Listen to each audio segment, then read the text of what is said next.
Nossa, há muito tempo eu não ouvi alguém falando sobre a síndrome de Savant. A síndrome de Savant é uma das síndromes mais interessantes da neuropsiquiatria. Embora ela seja pouco falada, ela é uma síndrome extremamente interessante. A síndrome de Savant, ela foi descrita na segunda metade do século XVIII, em 1789, por um psiquiatra americano chamado Benjamin Rush. Benjamin Rush é o pai da psiquiatria americana, um sujeito extremamente importante. Ele tinha um paciente chamado Thomas Filler, e ele descreveu a síndrome de Savant nesse paciente, no Thomas Filler. A síndrome de Savant, pessoal, savant é uma palavra que vem do francês, que significa sábio.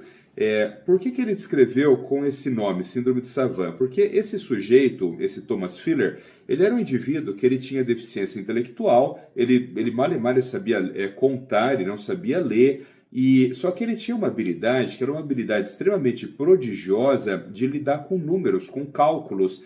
Ele só sabia fazer o cálculo, memorizar coisas, memorizar números, mas ele não entendia de matemática. Inclusive, ele tinha deficiência intelectual. Só que ele tinha uma habilidade no cérebro que era extremamente prodigiosa, que era estratosférica.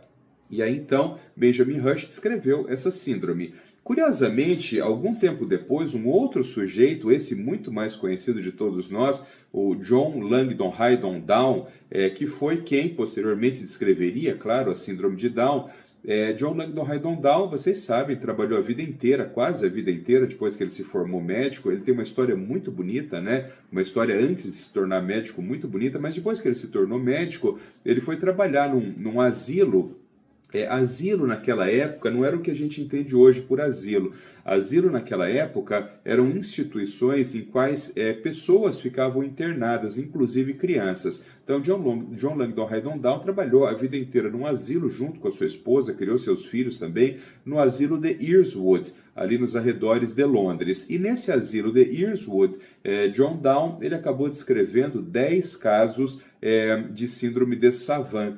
Então, a síndrome de Savant, ela tem uma relação grande com o autismo, ela não é sinônimo de autismo, ou seja, não é porque você tem síndrome de Savant que você tem transtorno do espectro do autismo, mas há uma relação, é uma entidade comórbida, né? Quer dizer, o fato de você ter síndrome de Savant aumenta muito o risco de você ser autista, mas você pode ter síndrome de Savant só com a deficiência intelectual, com a habilidade prodigiosa, sem o autismo, mas é comum que essas pessoas tenham essas duas condições. Então, é um indivíduo que ele habitualmente tem deficiência intelectual, mas ele tem uma habilidade prodigiosa. Essa habilidade não precisa ser a matemática, viu? Como, por exemplo, foi descrito por Benjamin Rush, pode ser uma outra habilidade.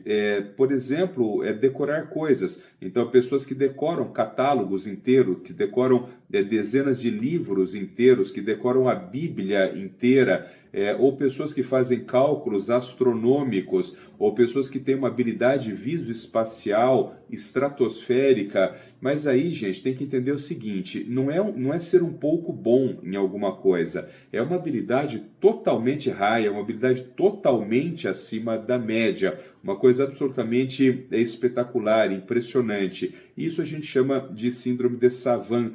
Vocês vão ver também na literatura descrito como a síndrome do idiota sábio. Então, a idiotia savant, como foi esse termo utilizado por John Langdon Haydon Down, também ele é descrito na literatura. Tem que tomar um pouquinho de cuidado, porque é muito comum na literatura, nessa coisa mais leiga, né, de se imaginar que muitos autistas têm savant.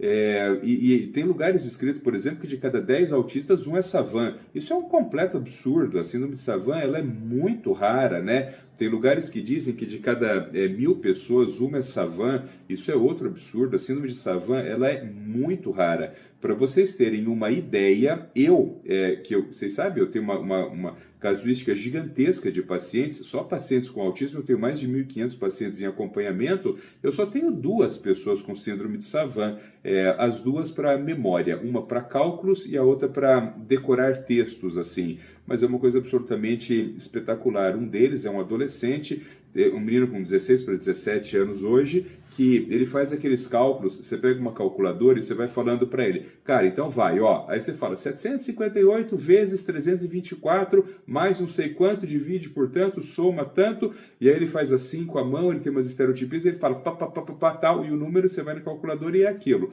E o outro menino que eu tenho, os dois são meninos, o outro é um menino que eu tenho, que ele tem um pouco entre 18 e 19 anos de idade, e ele decorou a Bíblia, por algum apreço que ele teve, ele decorou a Bíblia. Você abre em qualquer página, assim, a Bíblia ali, e você fala página tal, linha tal, ele pega e tal, e ele vai falando ipsis literis o que está escrito ali.